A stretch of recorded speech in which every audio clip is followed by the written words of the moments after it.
আমাকে দমানো এত সহজ হবে না। আওয়ামী লীগ আমার সামনে আছে, বিভিন্ন ভাষায় গালিগালাজ করেছে। আওয়ামী লীগের কাজই দূর থেকে মানুষকে উত্তপ্ত করা।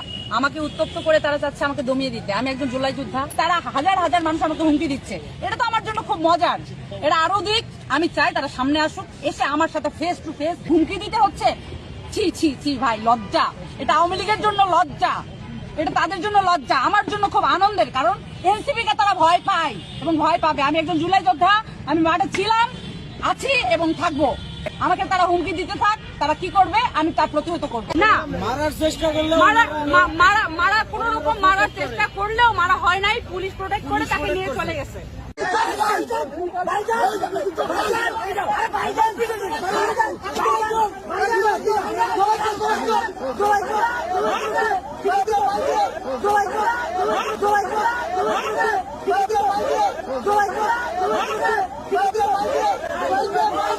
আমি চেষ্টা করেছিলাম আঘাত করব সেই ক্ষোভ থেকে, তবে আমি কোন রকম আঘাত করার সুযোগ পাই নাই এবং আমরা চাইও না সেই স্বৈরাচারের মতো করে এগোতে, স্বৈরাচারের আচরণ ধরে রাখতে।